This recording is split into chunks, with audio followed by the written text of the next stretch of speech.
Hey guys, how you doing? Welcome back to the channel. My name's Tom. Couple things I want to talk about. The first is a hero. I've got a hero in the sport, and it's somebody I don't even know. I was looking at the Hoosier results for the 300. I can't remember how far down he was. Cody Loft. Don't know who he is. Don't know anything about him. The only thing that I know is he sent one bird, a single bird, to the Hoosier Classic. All the lofts around him sent. One guy had like 65 birds. One guy, between he and his wife, had 50 birds. He sent one bird. He was in the money, $6 grand. He's also in average speed. His bird did well. Yeah, I like the underdog.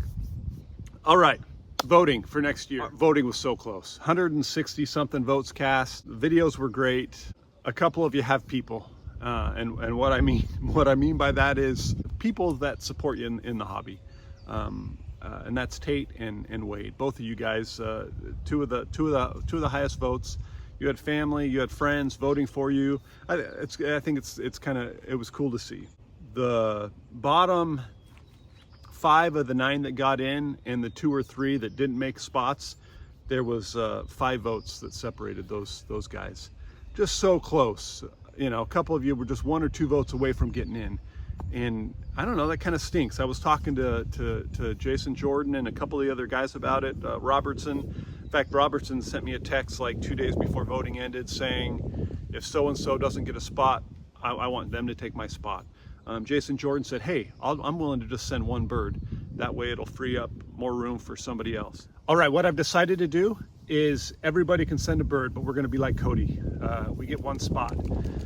You put a bird in a box, you send it to me next spring, and I'll do everything I can to help that bird to be successful come the races in August. We jokingly call this a one-loft race. It's not really a one-loft race. It's not an accurate representation of how your bird could do in a one-loft race, for the simple fact that I spend way more time than a one-loft manager is going to spend getting a team ready to race against other lofts. It's a kind of a completely different animal. So there are some similarities. What I want to do is, this is just going to be some buddies sending birds all to one loft, just to see who does the best, who has the best bird. It's going to be for bragging rights. So I'm taking that $91 off the table. At the end of the season, we're not going to have an auction. If you want your bird back, you pay to, and I'll ship your bird back. So I know that's a change from what I originally said. It costs the same amount to ship 1 bird or 2 birds, same amount. The box is the same size. If you want to slip a second bird in your box when you ship, I'm going to farm that out to a buddy. Hey, fellow pigeon flyers, in my day, hey, all the way up to the 600.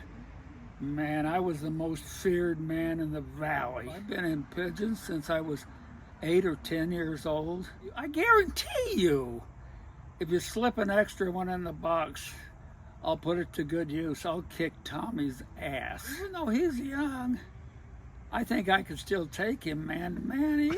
Also, already, I'm saying 80 O's for now. All right, so Larry, I don't think you could take me. I don't know, maybe we'll get some gloves and that'll be a future video. But if everybody decides to participate, that'll be 18 birds in the loft, and really that's a good enough that's a good sized team for the loft that I have. 18 birds is good, and I'd be fine racing 18. I'm going to reserve the right to add 5 more birds to the mix. Those 5 birds will come kind of wild card entries. I'll announce those 5 guys when their birds arrive in the spring. So if you're somebody that's done well, first Cody, you know, I don't know who he is, but I just think it's really cool what he did at the Hoosier, just sending the 1 bird. So I would give him one of those 5 spots. If you make YouTube pigeon content, I think it helps the sport, and I want you to get a spot if you want one. If you're regularly commenting and supporting YouTube content channel, you know, regular comments and active in the community online, then I want you to have a spot if you want one. If you've done really great in club and combine racing, if you've done really great at one-loft racing, I want you to have a spot. So there'll be a link. It says click here in the description. It's just going to go to a paragraph. No one's going to see it but me. I want your name, your email address. You could throw your phone number if you want, and just a description on why you think you should get one of those 5 spots. And again, I'll introduce those 5 guys as their birds arrive in the spring. I think this will be a lot of fun. You guys, I hope you have a great Thanksgiving. I hope breeding goes great. Well, I'm starting to get dumped on here, so we're gonna call this a wrap. I've got one more video, and what it is I've got 4 or 5 tips on why I had a successful year. It's really for new guys. Maybe some controversial stuff that not everyone's going to agree with, but that's okay. That video should drop in the next week or so. So stay tuned for that. But then I'm out until we get birds in the spring. Take care, you guys.